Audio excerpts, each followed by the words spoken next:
Okay, hello, got it. Welcome, those of you who are coming in. We are live on Zoom and on YouTube, and we will be getting started in just a minute or two. Hello. Thank you for saying hello.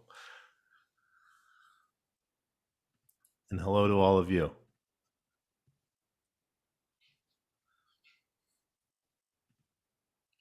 Let me just make sure everything is right on YouTube and it looks good. Okay.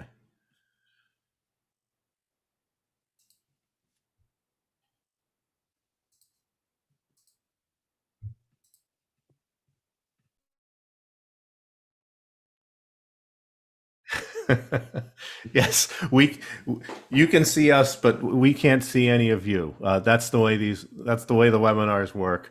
But I know you're there because I can see your names. So thank you, everybody who is in attendance tonight, and everybody who comes to all of these webinars that Nasser does, that other organizations do. It really is. It's a wonderful thing to see so many people coming out virtually and attending these programs. It makes it worthwhile. So truly, thank you so much. And we'll be getting started in about 30 seconds.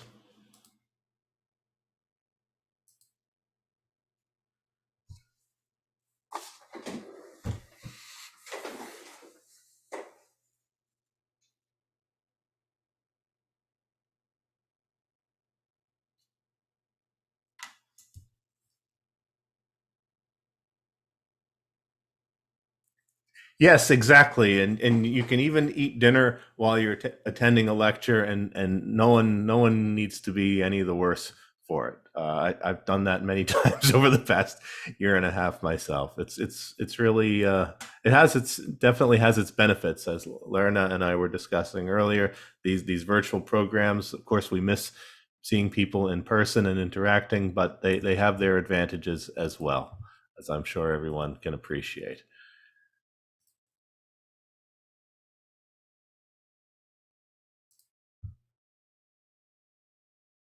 All right.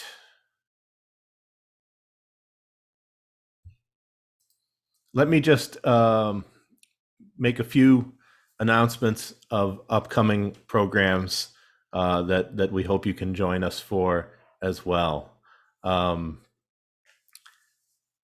These are not all of the upcoming programs, but these are a few of the virtual programs that are coming up in the near future. On Tuesday, October 5th, Dr. Umit Kurt will be giving a presentation entitled The Armenians of Aintab, The Economics of Genocide in an Ottoman Province.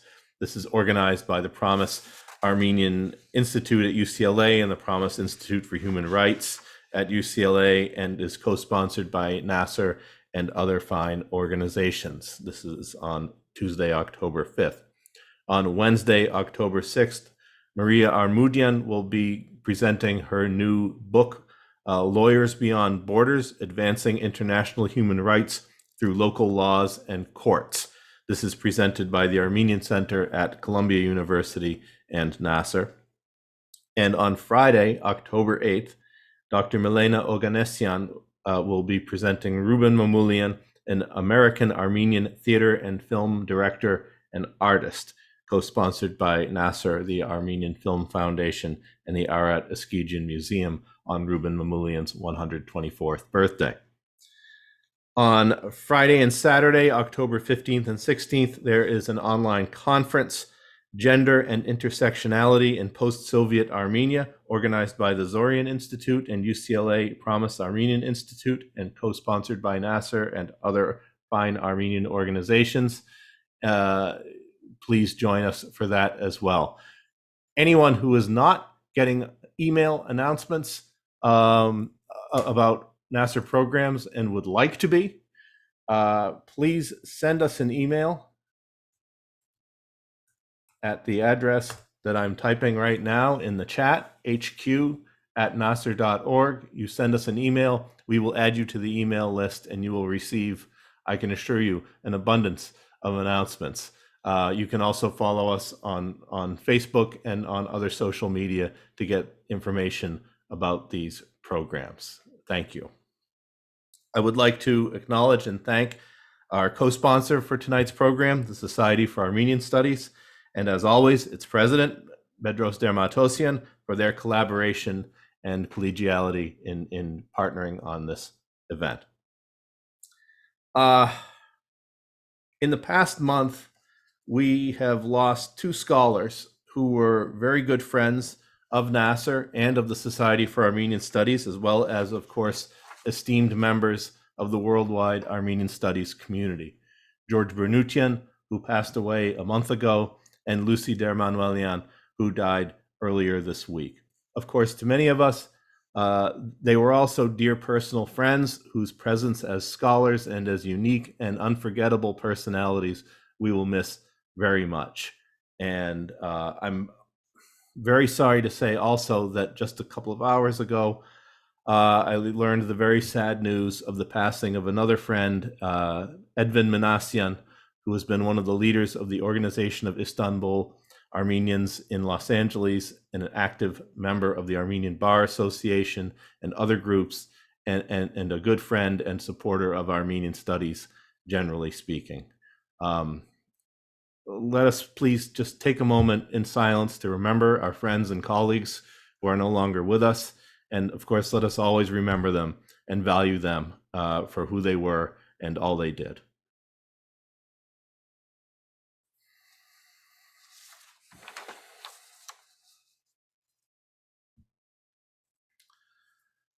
So we turn to the present, and we're very fortunate to be able to welcome back another good friend and valued colleague, Professor Lerna Ekmekcioglu, to speak tonight.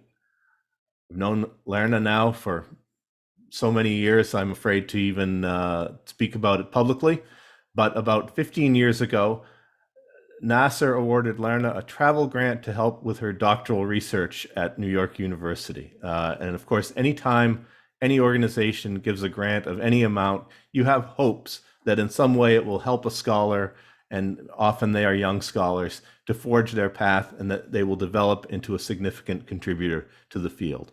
To say the very least, Lerna has more than fulfilled that hope, becoming one of the leading contributors to the field. Indeed, Lerna Ekmekcioglu is the Macmillan Stewart Associate Professor of History at MIT. She's the author of the book Recovering Armenia, The Limits of Belonging in Post-Genocide Turkey, and co-author of the Turkish language volume A Cry for Justice, 5 Armenian Feminist Writers from the Ottoman Empire to the Turkish Republic, 1862 to 1933. She's currently collaborating with Melissa Bilal for a book on a book and digital humanities project tentatively titled Feminism in Armenian, A History in Documents, which focuses on the life and works of 12 pioneering women intellectuals in Ottoman and post-Ottoman lands from the 1860s to the 1960s. Tonight, we have the opportunity to learn from her about one such remarkable woman, Vartouhie Calantar-Nalbandian. And I should mention that we hope that this will be the first of 2 talks Lerna will give in the near future that center on Vartouhie Calantar-Nalbandian, and she can tell us a little bit about what she has in mind for the other one in the course of this evening. And the last words from me are that please, if you have questions you would like to pose, use the Zoom Q&A function to submit them, and after Lerna has finished, we will get to as many as time permits. And please, as always, keep them on topic. Thank you. Lerna, to you. Hi, can you hear me okay? Good, thank you, Mark, for that introduction and for this invitation. I would like to also thank Society for Armenian Studies for co-sponsoring the event. I'm very happy to see so many familiar faces amongst the panelists. Thank you everyone for being here tonight. I don't know if you can see, but I saw Nora Armani's comment that it would be nice to know who else is there, which I totally understand. I'm always one of those people who would look at who is there other than me, because it's the sense of community. It's unfortunate, but I can tell you that as of now, we have 64 participants. Let me start by sharing my screen. Okay, just a second.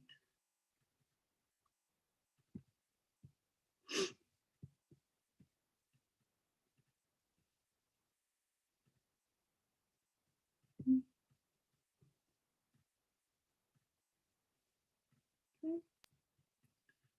Can you see it? That's good. Yes. Yes. Good. Yes. Okay. I'm going to try to keep this to 40 to 45 minutes, after which we will have the question and answer session. And we'll see how it goes.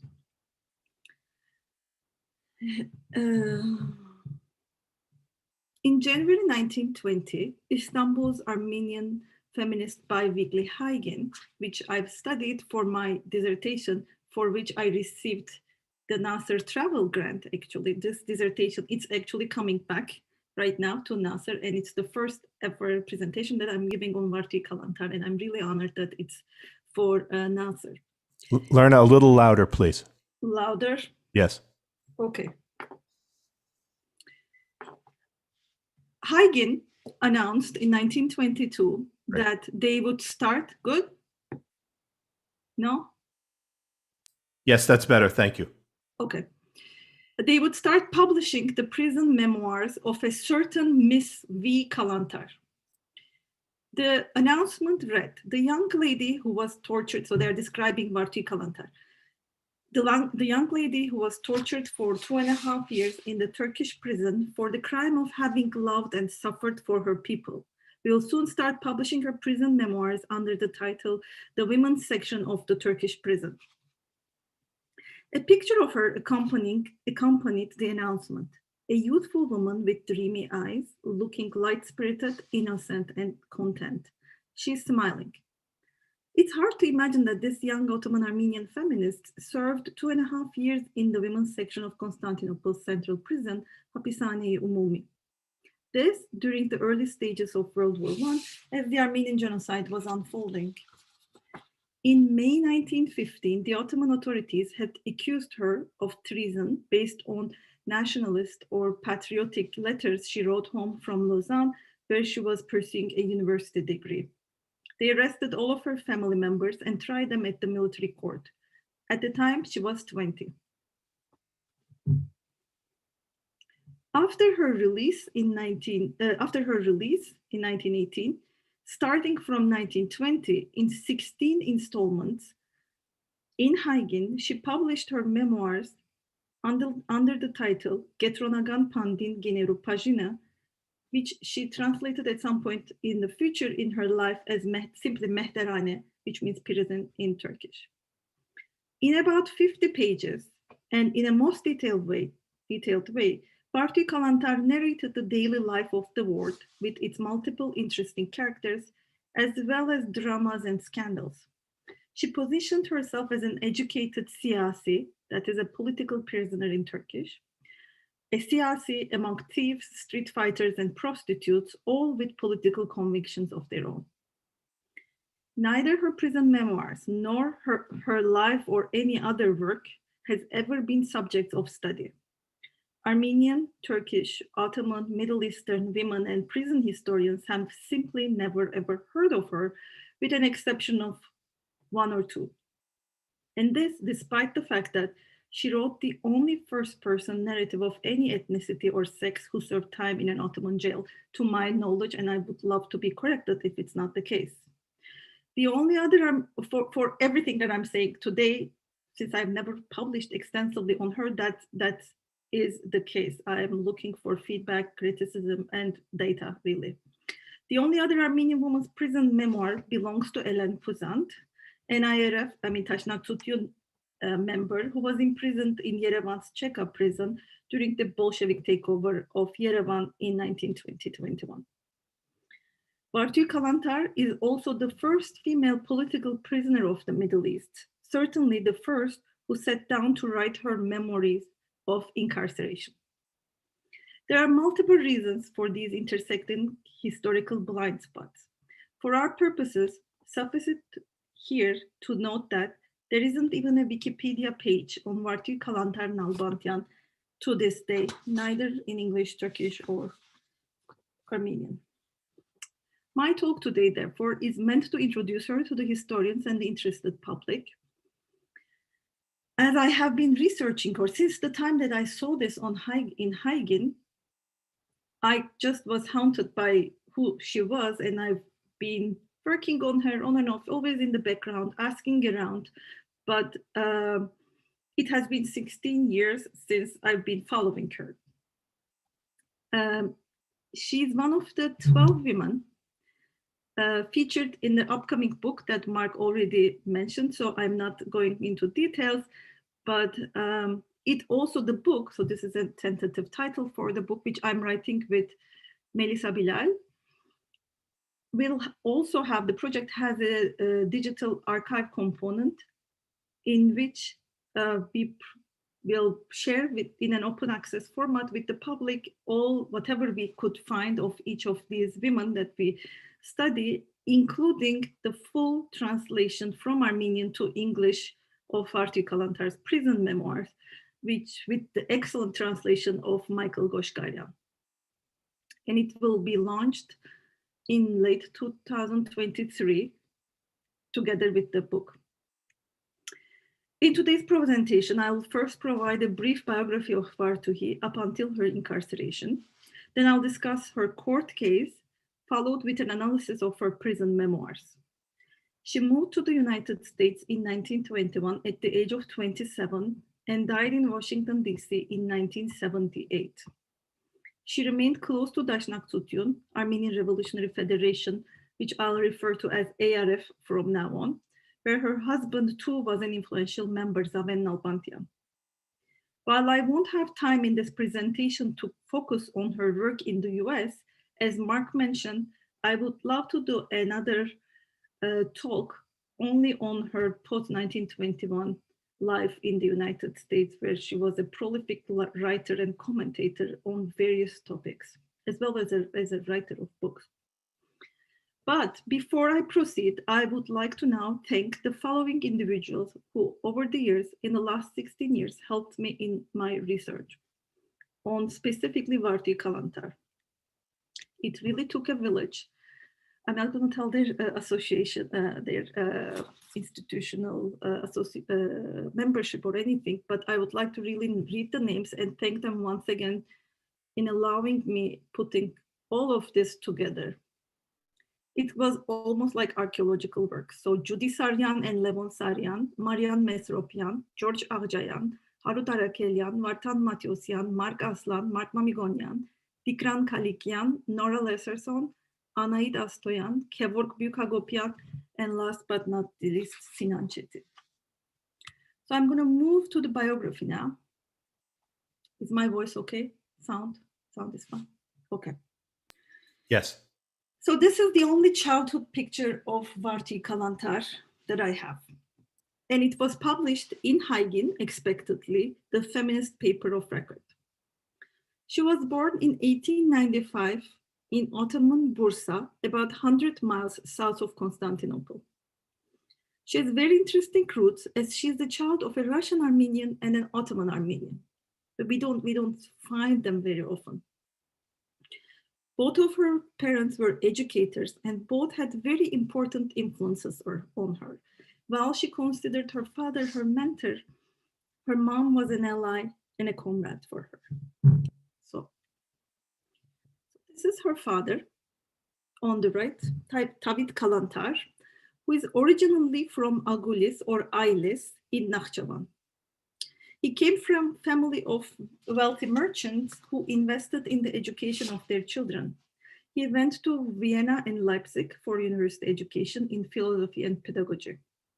Afterwards, he went to the Ottoman Empire to teach in the Armenian schools in order to prevent the what they call the Turkification of Armenian masses in the provinces, a fear shared by many proto-nationalist Russian and Ottoman Armenian intellectuals. In 1889, he was in Trabzon. So here,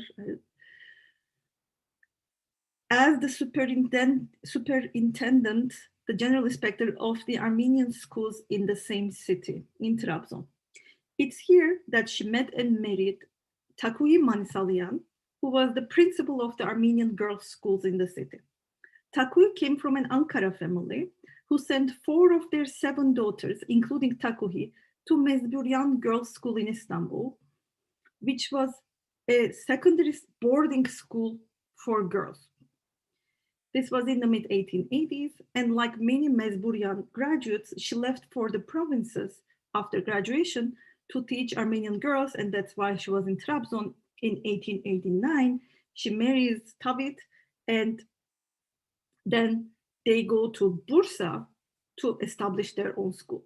But before that, I would like to mention that Vartouhie Calantar remained proud of her parents' family's investment in modern Armenian education and wrote about them.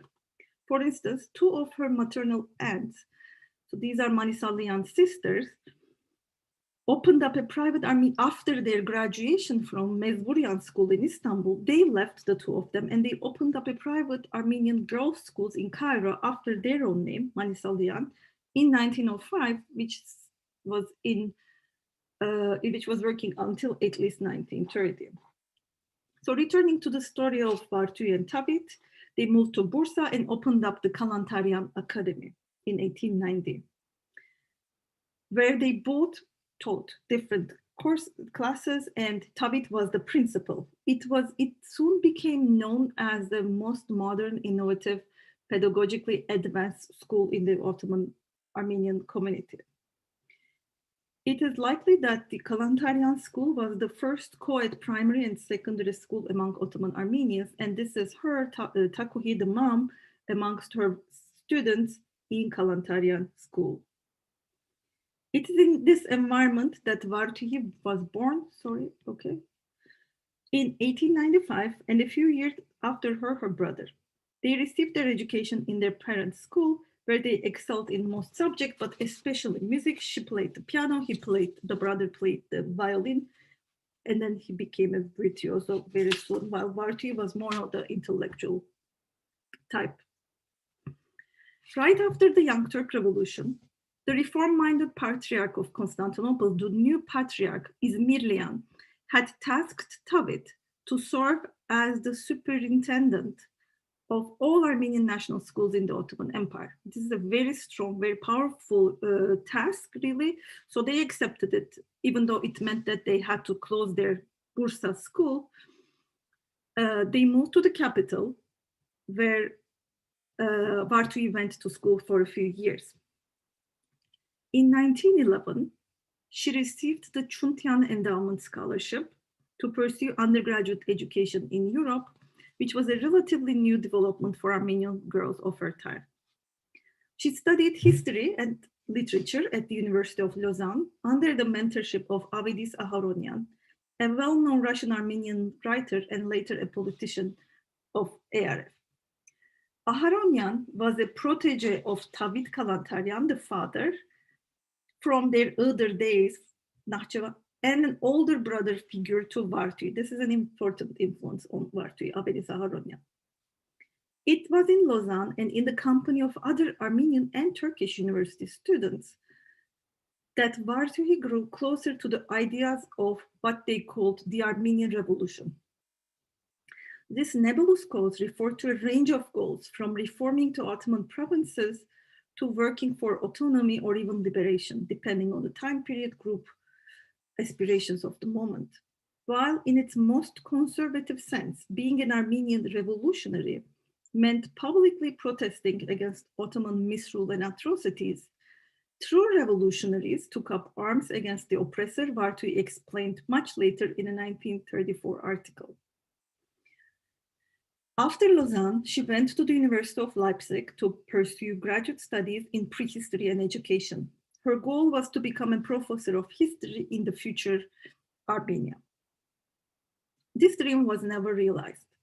She was in summer vacation in Istanbul when World War I began. She decided not to return to Europe for a while, as she did not want to leave her parents alone, and her brother had recently died of a tragic accident. So it was only her parents and herself left. She never formally continued her education because in May 1915, the Ottoman authorities arrested her entire family.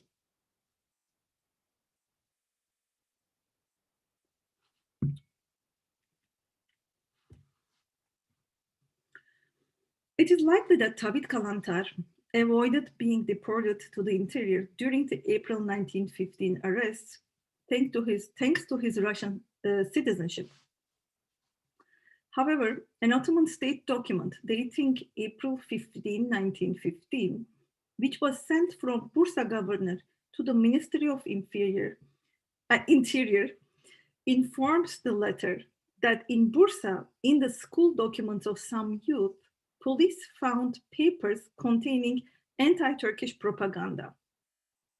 Through the testimonies of two Armenian girls in Bursa, they traced the source of this anti-Turkish propaganda in school materials to Tabit Calantar-Nalbandian, whom, quote, appears to have made a habit of inciting Armenian children towards harmful purposes, end of quote, from the Ottoman state document.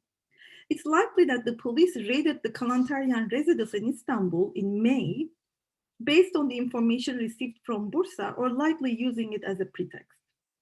During their search of the home, they found Vartouhie's patriotic letters to her parents from Lausanne, as well as her father's correspondence with Avedis Aharonyan and Dr. Hovhannes Calantar-Nalbandian, Tabit's influential brother in England, who had long been engaged in pro-Armenian lobbying activities among British politicians. Enough incriminating evidence was found to detain all three of them. In late August 1915, they faced the military tribunal. The prosecutor asked for capital punishment for the father and daughter for having plotted against the Ottoman Empire's territorial integrity. Vartouhie did not write extensively about the court case until 1966, when she was 71. In the Prison Memoirs, which I'll discuss, only a few paragraphs are devoted to the court itself, but at the age of 71, she wrote a relatively detailed account of the day.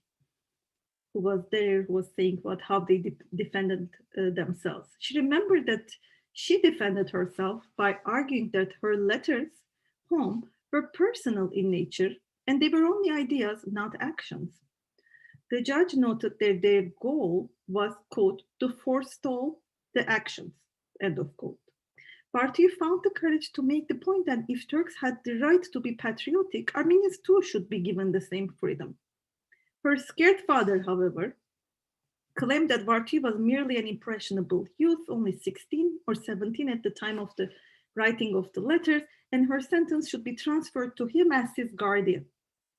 Vartouhie fought back, arguing that since the father was a very old man with one foot in the grave, he should be allowed to die in freedom, and she should carry his sentence.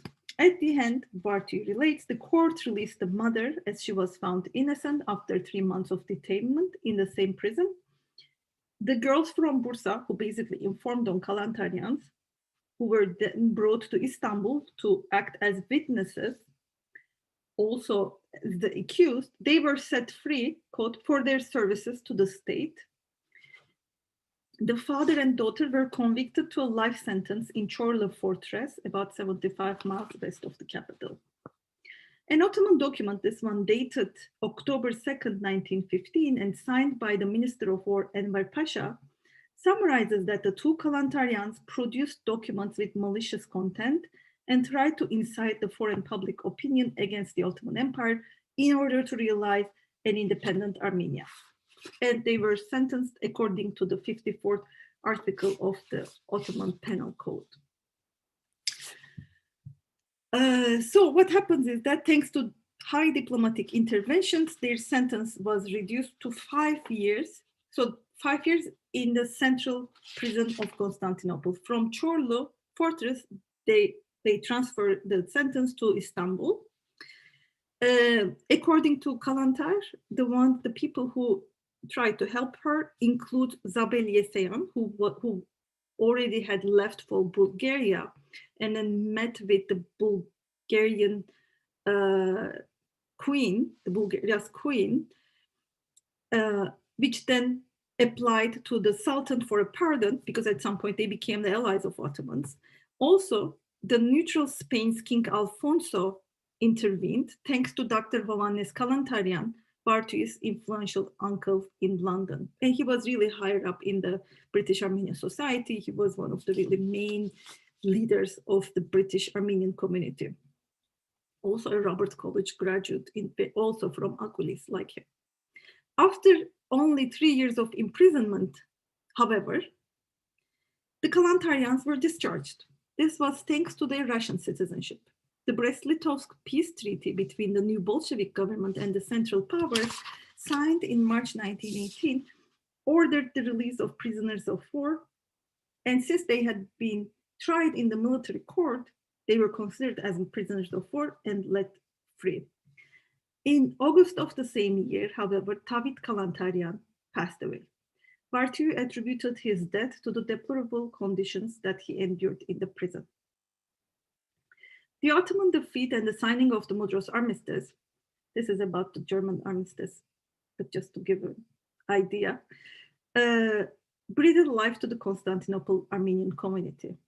8 societies for survivors, organization for political activism, and all kinds of press flourished, especially after the occupation of the capital by the Allies.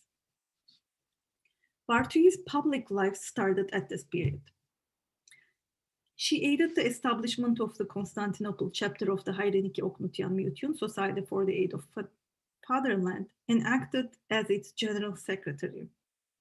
She and her mother were among the founders and early members of the Armenian Women's Association, a feminist organization which worked both for women's equality and for refugee orphan care. She campaigned for the Armenian Red Cross's initiative to collect money and gifts for the Republic of Armenia's army fighting against the Turkish Kemalist forces. Her writing career too, which she would continue all her life, commenced at this time. And here it is, Hayganush Mark, who appears in almost all of my presentations. She is here, the editor of Haygin, the main source that I used for my dissertation, which I developed into the book that Mark mentioned. She must have asked Vartouhie to write down her memoir. This is my intuition, but I can support it with some peripheral evidence from different sources. But in the very first issue of Haygin, Calantar is there. In the 6th issue, she is announced that the Prison Memoirs will come. And then in the 8th issue, we have the first installment. And the Prison Memoirs is what would mark her presence in Haygin and really put her on the map for many, I think, the intellectual, the public, the Armenian public of her time. She became a known figure. So let me now move to the discussion of the memoirs. The central prison of Constantinople, Hapishane-i Umumi, is in the old city facing Hagia Sophia. Currently, it's the Four Seasons Hotel in Sultanahmet, and this picture is obviously is a contemporary picture of the Four Seasons Hotel, just to give you an idea. I think it remained more or less the same. They did renovations and some artificial stuff, but the main structure is the same. So Calantar's 50-page memoir attests to her sharp observation skills, writing talent, and strong language competency. Her narrative is thick in detail, likely because she took notes during her time in confinement and because she published them less than 2 years after being released. The memoirs call for multiple layers of analysis from social, political, linguistic, and anthropological perspectives. My central focus here is the ways in which she perceived her own place in the chaotic yet controlled environment of the women's world, how she understood ethnic, racial, class, and educational differences, and how she depicted workings of power. Via her cinematographic gaze, Vartouhie Calantar invites the reader to participate to the daily routine of the prison, meet with its main characters, follow the intrigues and never-ending dramas of the cell life, and even hear the inmates think, chat, tell stories, and fight. When characters speak, they almost always use Turkish, written in Armenian letters in the text. This choice for local language, which Kalantar knew but was not native in, along with her attention to detail, lends an aura of authenticity to the author's voice. Former prostitute Acem Atiye, Persian Atiye's made-up stories are filled with "Ondan sonracığıma efendime söyleyeyim." On visiting days, prison guards call her by Mademoiselle, Mama geldi. At the parties inside the Kibar's room, Bulgurlulu Ayşe sings gazelles, Kürt Sinem dances Laz's Manton dances, all women sing patriotic marches, such as Annem Beni Yetiştirdi, Girit Bizim Malımız, dance Çifte Telli, Zeybek, Hora, Emmik Viteyamos. They sit on minders, put on yazma, recite namaz, perform abdest, eat pilav and tahin pekmez. They believe in the evliya of the prison. All this immersion into folklore turns the author into a self-appointed ethnographer. Yet Vartouhie Calantar could not occupy the position of a detached participant observer. She was literally and legally one of them, detained like her subjects. Would her immobility and lack of choice, however, render her into a native informant? Does she ever become one of them? How she perceived others and how she was perceived by them via her own rendering attests to Vartouhie Calantar's insider-outsider status. Early in the text, the reader understands that the author sees herself as better than and above the other inmates. Her feelings of difference and superiority sprang from multiple sources. The way I understand it is that by personality, Vartouhie was an arrogant woman. She was proud of her parents' lineage, especially her paternal roots, which she termed aristocratic more than once. She was raised by parents who believed in gender equality, the value of education, the importance of intellectuals, and the kind of Armenian supremacy in terms of civilizational level. She took pride in her European education as well as in her parents' German Schule type of education school in Bursa. She also thought of herself as beautiful and attractive, not shying away from sharing the minutiae of her premarital adventures in love with at least one confidant in her personal letters. This is from one of the letters that she wrote to Vartouhie Bahri. Vartouhie Bahri being another woman that we are featuring in the book and the exhibition and the digital archive. Vartouhie Bahri acted like a older sister to her, and it is whatever personal correspondence that we have from Vartouhie Calantar comes from Vartouhie Bahri archives in Armenia. This is maybe a good place to share with you that I don't know where the personal letters of Vartouhie Calantar are. I have been searching. I know that they are somewhere because she must have collected them, and I have a sense that one day I will find them. This particular letter is a 44-page letter that she wrote in 1921, late 1921, to Vartouhie Bahri, in which I was able to count 4 former lovers during her Istanbul years, because she's now hanging out with new men in the United States. She's mentioning the previous ones, why they are not the same, what's the difference, she's comparing them. I mean, obviously, they are not like lovers as we understand them today, mostly probably more platonic, but she was kind of proud that she was this liberated lady, young lady, that was only going to marry for love, for instance. In general, Vartouhie carried this attitude of a self-confident woman and self-righteous Armenian intellectual to the prison. In the women's world, the most dominant identity of Vartouhie's was that of a siyasi, a political prisoner and an Armenian one in that. Even though she mentions that there were some intellectuals and mektepli schooled in the ward, She does not depict them, focusing rather on petty criminals who seem to have dominated the life of the world. And indeed, according to a report from 1920, which does not differentiate between sexes, larceny constituted the 58% of all causes of imprisonment, followed by murder and wounding.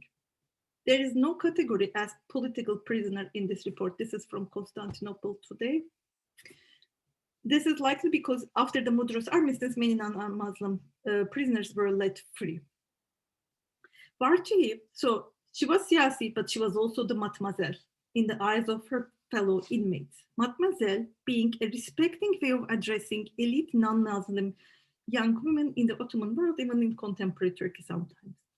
The prison being the microcosm of the Ottoman society, other inmates and prison officials' names include their distinctive characteristics such as their ethnic background, job, or place of origin, such as Arap Fatma, Hademe Mustafa, Rumelili Ali Efendi.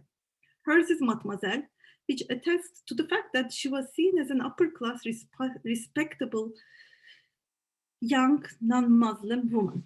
Vartouhie mentions that there are other Armenian women in the world, but it feels like she's the only Mademoiselle, likely the only unmarried Armenian and the only siyasi. The same report from 1920 shows that of the 89 female prisoners, total number being 954, only 8 were Armenian, while 70 were Muslims, 10 Greeks, and 1 Jewish. Inside the war, when Vartouhie's difference was seen as class or education-based, she was included in the life of the prison, respected, and even admired. She wrote letters on behalf of the inmates. She was asked to pray on their behalf since, as a virgin, her prayers were considered to be more effective. And others trusted her with their money for safekeeping. When her difference is perceived to be based on ethnicity or the cause of imprisonment, however, the inmates' attitudes change. As soon as the mother and daughter enter the prison, rumors circulate that they are traitors of the nation. The prisoners, quote, flames of fanaticism, are fanned. Calantar here whispers of millet haini, traitor of the nation, and hınzır Ermeni, cunning Armenian. She writes about the day when they were summoned to the trial. In following words, quote, the women of the prison are no longer the friendly, fawning Turkish women they were. A dark, cruel instinct, sending the same thrill from one to the next, has chained them to a collectivity. They murmur, idam, capital punishment. Calantar, the aspiring ethnographer who observes everything in the prison, quote, as if it were a painting, end of quote, with a good dose of orientalization, feels threatened by her subjects who can at any moment shift from being fellow prisoners to members of the perpetrator group. The prison population is very much aware that the massacres against the Armenians in the provinces were unfolding. As Calantar reminds us often, there was communication between the outside and inside of the prison walls. This happened, for example, via Turkish soldiers visiting their wives or mistresses, or influential inmates who secured privileges such as outside strolls. Kürt Sinem is an important character in this regard. Kürt Sinem is one of the main characters of Vartouhie's prison memoirs, along with Acemati. I'm going to focus on Kürt Sinem for a little while. Kürt Sinem is the Lord and the Master.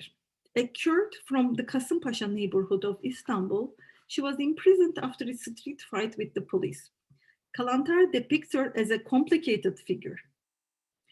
She says, even though she had the sharp, fierce look of a savage tribal chieftain, Sinem respected education and educated people. This is why she accepted Vartouhie and Takouhie in the elite space of the Kibar's room, gentlewomen's room, where she was the queen, thanks to which they left the lepers' room behind, where they were first, when they first entered the prison, they had to stay in the lepers' room for 3 days, and they almost caught lice. According to Calantar, Sinem was intelligent, capable, and quite agreeable, But she was also audacious, two-faced, stubborn, ugly, and had dirty legs and horribly masculine voice. Despite her coarse ways, however, she had the gift of governance and in fact governed the prison. As usual, Calantar was conscious to give a well-rounded depiction of her main characters, not to flatten them into caricatures. Kurtzina also spoke about politics freely and loudly. This made the other inmates feel uncomfortable because frequently she insulted the government and the military tribunal. It was from Sina that the mother and daughter learned that the prison director, Çeteci Ibrahim, left for Adapazarı, quote, to wipe out the Armenians, end of quote. Similarly, it was Sina who informed Vartouhie that the Armenians seized the city of Van. After recognizing that this news cheered Vartouhie up, Sinem kissed her forehead with enthusiasm. A faint sense of solidarity was in the air between the Kurd and the Armenian. Even though Sinem was no admirer of the current government, however, Vartouhie doesn't ever imply that she could be an ally of Armenians. She associates another Kurd in the prison with perpetrators. In one of the most interesting passages, Calantar talks about Kurdish Nuriye in following words. Another person who was a guard actually was chosen from the inmates, Meydancı, Kurdish Nuriye in following words. This is a long quote, but it's an interest, like it stayed with me. I'm gonna read the whole paragraph. Nuriye's bloodshot eyes and the wedding rings adorning her fingers, which always called up an image of Armenian bride's tortured hands in my imagination, sufficed to keep all the Armenians at a terrified distance from her. The fact was, however, that she herself maintained a standoffish silence with one and all. A Kurd in soul and body, she hated Turks as much as she did Armenians, for she considered them degenerate and immoral. She took care to hide her hair and half of her face from men, and even kept her voice to herself in their presence. Whereas the Turkish women, light-hearted and undisciplined, amused themselves or slept all day, she knitted winter socks for her husband, carding and spinning the wool herself. At the same time, with a rope attached to her big toe, she rocked a cradle placed in a corner of the room. The child, the pup of a gypsy, Kıçıysak, barely 6 months old, covered with blue beads and little gold ornaments, slept quietly, suspended between two of the prison's walls, as happy as he would have been at home, which was probably not very different. His mother's hard, pitiless face softened every time she looked at her child. Sinem, in particular, adored him. She would kiss the baby, squeeze him, and make him utter little cries for hours on end. Calantar humanizes a figure that she associates with the enemy, the perpetrators, all the while using what we would now call racist language about the lowly Nuriye and her likes. However, an important nuance needs to be underlined so as not to fall into anachronistic conclusions. Vartouhie sees the inmates as primitives, not simply because of their race or ethnicity as such, but because of their lower class status, uncivilized upbringing, and archaic ways of being in the world, all of this standing as the binary opposite of how Vartouhie viewed herself as a refined, modern, cultured young woman belonging to a civilized group. Vartouhie is often repulsed by other women's behavior, such as when they eat the pilav with their hands and offer a piece of dessert to her with the tip of their fingers. Despite her disgust, however, she doesn't feel easy refusing the dessert because she feels that they could strangle her at any moment if the need be. And this is the most interesting part, obviously. In these kinds of instances, it's left to the imagination of the reader if these women's capacity for violence stems from their quote savage background or Turkishness, Muslimness at the time of genocide, or a combination of two. Circulation of difference in the world then is not one-dimensional and it cannot be mapped into one single identity source. Vartouhie belongs to a subjugated group, but in the enclosed space of the prison, she's a noble outsider. Even though she never comes out as a full participant in the life of the ward when inmates have fun together, which they always do, she does cooperate with them multiple times, usually in a leadership capacity of some sort. She presents herself as the cool-headed, rational problem solver, an important difference from the rest of the world, full of impulsive, uneducated, somewhat childish women. It is important to note then that Calantar reserved her most laudatory words for the only other truly educated person in the prison, a Turk, and for the system he created. She represents the chief physician Zati Bey as an ally and rescuer. Ottoman archival records confirm that there was a certain Dr. Ibrahim Zati Öet who served first as a physician, then the chief physician in the central prison. He published 8 books, a prison report, multiple essays, and gave many interviews during his lifetime. He was interested in general in the rehabilitation of children and youth in the prison, the connection of alcohol to crimes, among other topics. He pursued many charitable projects regarding orphaned children. To my knowledge, he did not mention Vartouhie in any of his publications, but I am really not sure because I have not read everything by him. And it would be very interesting to see if he ever talks about Vartouhie or her father. Sertabip Zati Bey appreciated education and learnedness and needed it too. He asked Vartouhie to translate a book about the reorganization of healthcare in the prisons from German to Ottoman Turkish. Vartouhie accepted the offer for translation, which she did for free. In return, Dr. Zati arranged for the father and daughter to see each other once or twice a week in the prison secretary's room in his prisons, because the father was obviously in the men's section of the same prison. Normally they wouldn't be allowed to see each other, but they did once or twice a week, and they could most of the time use whatever language they wanted to use, including Armenian. The doctor must have quite appreciated Vartouhie's translation, as he also arranged for her to sleep in a separate room in a bed next to a guard. The last lines of Vartouhie Calantar's memoir reads, quote, "And had it not been for the protection of the good-hearted principal physician, I do not know how my life would have unfolded in the midst of the vilest class of the enemy race in that period of the most intense hatred and fanaticism." End of quote. It's clear, therefore, that the main divide that separates Vartouhie from others is not exclusively founded upon ethno-religious lines. The Turkish doctor is good because he is able to appreciate Calantar's potential. He is modern and enlightened and knows what she needs the most: protection. In further thinking about Vartouhie Calantar's positionality in the prison, however, one cannot but recognize that the strongest source of strength for her is the feeling that she was partaking in Armenian history in the making. She never expresses self-doubt about what she had written or said. She continues to believe in the fairness and future success of the Armenian national struggle. When she is summoned to the court for trial, she is intimidated, but knows that her destiny, quote, "small and modest, is part of a collectivity's tragic, majestic," end of quote. In the real faces of the Armenian inmates around her, she reads, quote, "the holy suffering of all of them, all of us, which has a miraculous capacity to bind and unify, and my heart is filled with boundless elation." This is how she feels as she's leaving the ward for the trial, Divani Harp.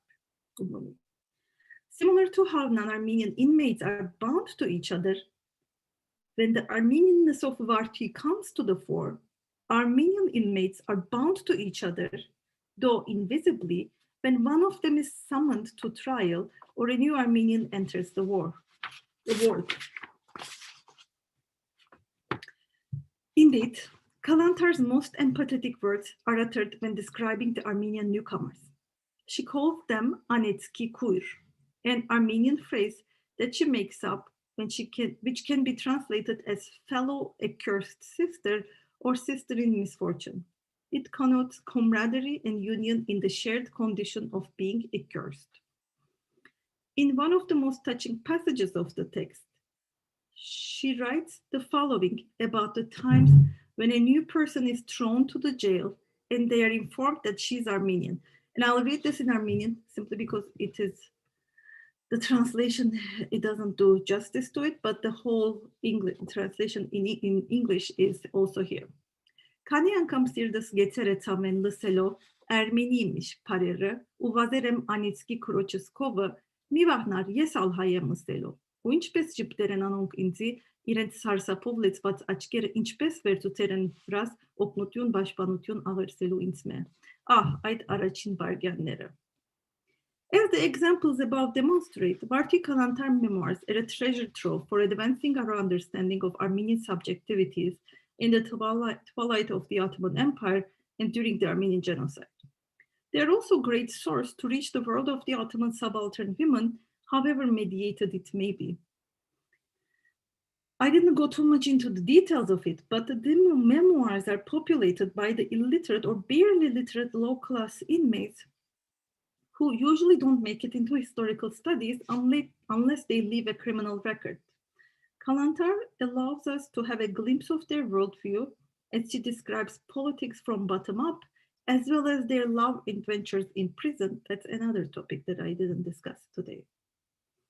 Women's ward of the central prison then allow us to imagine different axes of intergroup differentiation, not just interethnic relations, but also dividing and intersecting lines along class, education, respectability, cause of imprisonment, and status. So in conclusion, let me say a few words about Vartouhie's life after her release. Last page. In the summer of 1921, her mother died. In a few months, she left for the US, where she had some relatives from her mother's side. She would never return to Turkey. Oops. Okay. In 1923, she met and married Calantar-Nalbandian, an influential ARF member and former participant to the Operation Nemesis, the clandestine operation to hunt down genocide perpetrators. She added Calantar's last name to hers, but also kept her maiden name, which was and remains to be a rarity among Armenians of the diaspora, and I believe she was making a statement about that. Her passion for prehistory endured a lifetime. She was especially interested in the origins of the Armenian people and published various scholarly pieces on this topic. She was also a member of the American Oriental Society, where she also presented papers. She wrote opinion pieces. She mostly wrote for Armenian American press in Armenian and in English. Book reviews, art criticism on music, her family history, politics, Armenian women's past, and their role in the diaspora. Her more than 100 articles scattered in different periodicals will be available on our website in their original once we launch it, but some of her articles will appear in our anthology in their English translation. In 1926, with her husband, she took up the pen name Zarevant and published among other books, published among another book and many articles, the well-known historical study of the pan-Turkist movement in the Ottoman Empire and Central Asia. Most sources and most people wrongfully attribute the book only to her husband to this day. In the late 1960s, Vahakut Dadıryan, the budding sociologist and another Turkish Armenian like the Zarevant duo, translated this book to English. United and Independent Armenia, Aims and Designs of the Turks came out of the academic press Brill in 1971. While Zaven died in 1973, Vartouhie passed away in 1978 in her Washington, D.C. home. As this happily married couple never had children, they bequeathed almost all of their life savings and property to Hyrenic Association in Boston, quote, for the unrestricted support of the Hyrenic Daily, Armenian Weekly, and the Armenian Review, that is the IRF press, currently in Watertown. next door from me and next door from Mark. We are both in Belmont, Massachusetts, literally the next town from Watertown. I know this, and I have this picture thanks to Levon Sarian, with whom I conducted an oral history interview in May 2016 in Chicago. For the Boston Armenian people, he is the brother of our dear Judy Sarian, who is also, I think, currently or once a board member of Nasser. Levon was like a grandson to Vartouhie, especially in her late years. All of this, the America years, I will hopefully discuss in my next lecture. In the will, in her will, she notes that her bequest to Heidegger be acknowledged by an appropriately placed plaque stating that this gift is in memory of Zaven and Vartouhie Calantar-Nalbandian, with future reference to our pen name Zarevant. End of quote. To my knowledge, such a plaque was never placed anywhere. And I have a feeling that Vartouhie might have anticipated that. She made sure that their gravestone made a reference to that beloved pen name. The couple is buried at the Washington National Cemetery. Under their last name is their pen name, Zarevant, which looks like it never died, but was certainly born in Armenia. Thank you.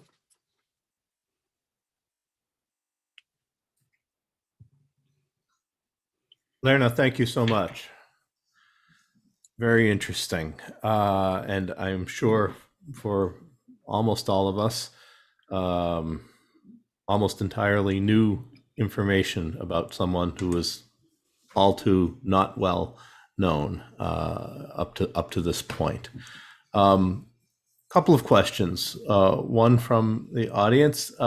You have unearthed important archival information about this woman, but I wonder about her torture and whether she wrote about that in Haigin or anywhere else. Was she tortured? Was she badly treated? Did she?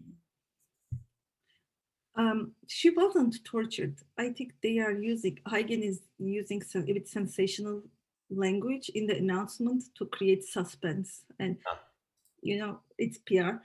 However, at Midnight Express hasn't happened yet. So I don't think that, even though there is a legend of the Turkish prison at the time as well, I don't think he would be tortured. Like, they are not looking to extract information from her as such, because they have enough evidence, which is the letter. So why would they torture her? And they don't think that she's a gang member, like is part of the underground of the Armenian Revolution. And also, I think Zatebe protected her. It wouldn't have been like officials torturing her, but other women could have made her life really miserable, which they tried, but she doesn't talk about it in detail and says that thanks to Dr. Zatebe, I was saved from these things. And do you think that it was determined that even though she was imprisoned, she and her father were imprisoned for their so-called political crimes, that they didn't actually have much value as political prisoners? Was there any attempt to use them for more information about their political collaborators or would-be collaborators, etc.? Yes. In their letters, there is a reference. In her letter to her parents, there is a reference to a person that they are trying to inquire about during the court. Like, who is this person? Why are you talking? Because she is relating a talk that this person gave in Lausanne, in which he talked about the Armenian independence, the importance of Armenian reforms, all those things. And they read the name wrong. It is actually Rupen Sevak, because Rupen Sevak and Vartouhie Calantar were in Lausanne at the same time. They read it because of the way that she does her handwriting, the N, they read it as Anak instead of Sevak.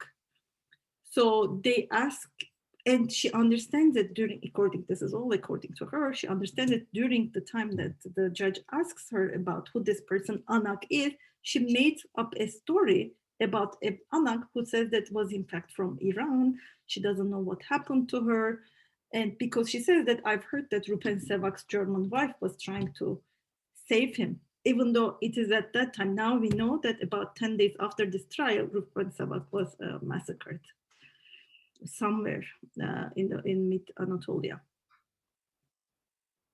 But then they decide that these are not very well connected people. I see. Did she shorten her name to Calantar, or did she just use that for convenience or as a pen name? No. As She opposed to either Calantar-Nalbandian? I never understood. No, she herself is always Calantar, always Calantar, but her father is sometimes, and her uncle is sometimes Calantar, sometimes Calantar. And she writes as either Vartouhie Calantar or Vartouhie Calantar-Nalbandian, or as Zarevant. Now, I realize this may be getting into the area that you hope to explore in your subsequent talk, but having studied her both before and after her imprisonment, did the experience of being imprisoned change her? Was she a different person after the prison time than she was before in any meaningful way? I cannot answer that at all because she is not writing before the prison memoirs. Like she only has 5 articles in Huygen, and they are short articles. And this also is written after her release. So we don't have anything from her written by her before the imprisonment years, basically. It would be interesting to consider if her writings from Turkey, from Istanbul, are different from what she writes in the US. So 1919 to 21 period and 21 and after, basically, mid 21 and after.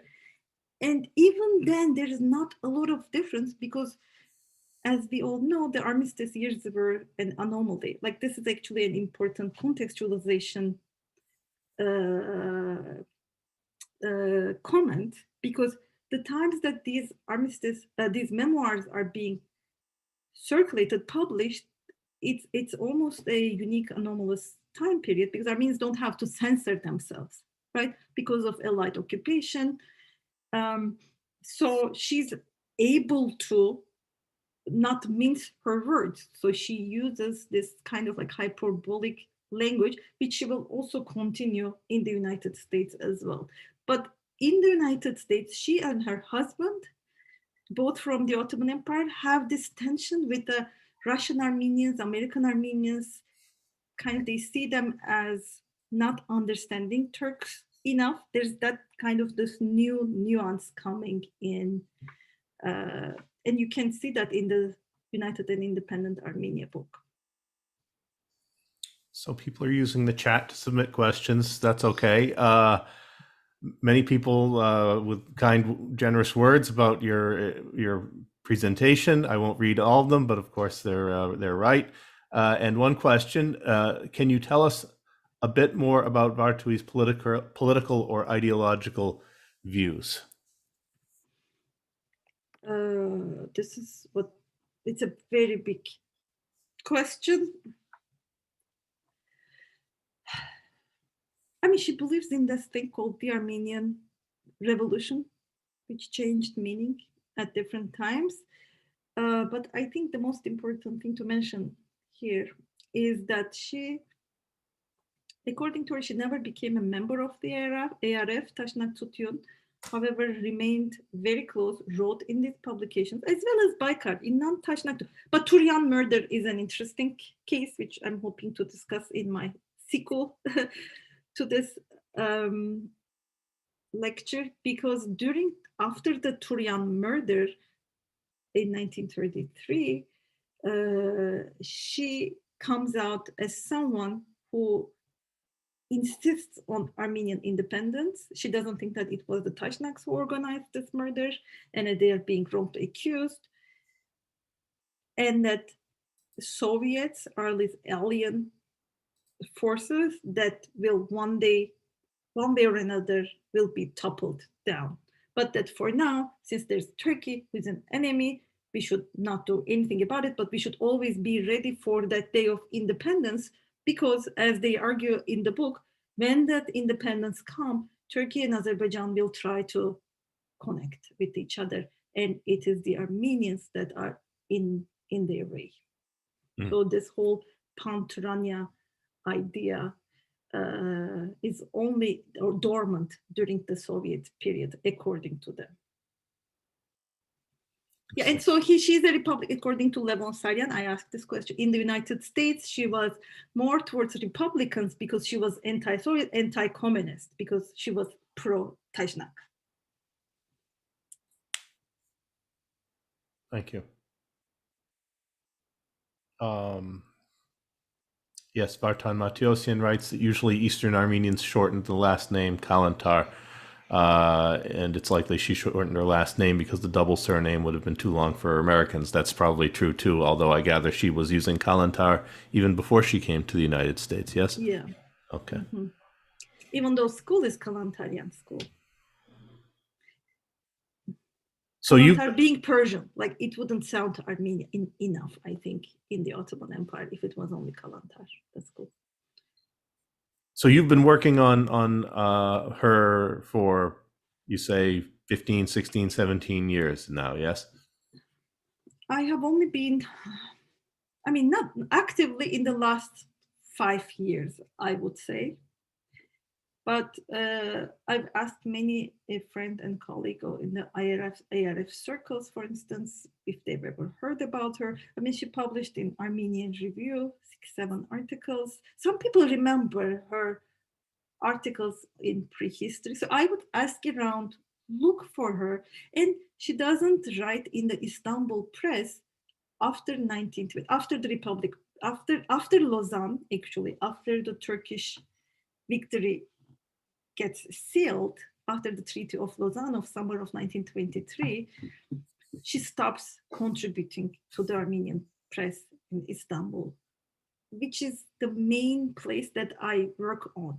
So Vartouhie remained outside of my Istanbul research, since I've continued looking at the case of the people and press and the discourse into mid-1930s in Turkey. However, for the book, I've done a lot of research. And interestingly, her correspondence to Hayganuşmark, so Hayganuşmark saved a lot of her correspondence. So we have letters by Zari Bahri, Kalemkerian, Siran Sezer, other women that we study, and many other of the women of the diaspora write to Hayganuşmark, and in her archives we see them, but Kalantar's letters are not there. And I don't think it's because she never wrote. I think she was seen as a potentially dangerous figure for the Armenians in Turkey, and they cut their relationship with her. So Hayganuşmark must have made these letters disappear.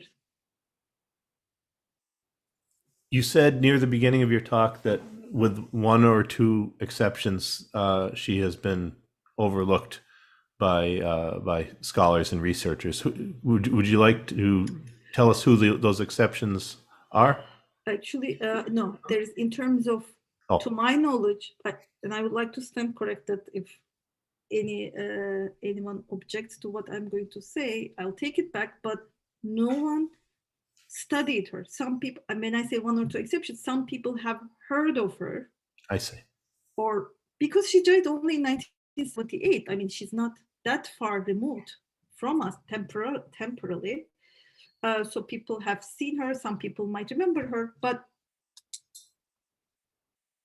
many people, really almost everyone, when you say Zarevant, even in the Wikipedia, Zaven-Nalbandian in Armenian, it says in parentheses Zarevant. It's only, so they remember her as the wife of Zarevant. Perhaps you need to create a Wikipedia page for her. I know, everyone said that I will, but I'm hoping one of the listeners will do it before me. Well then, we've covered a lot of ground, and I don't know when part 2 will take place, but hopefully in the not too distant future. And as we will hear how the rest of her life and work played out over the next 50, 60 years, actually. Yes. Yeah, 56 years. So Yeah.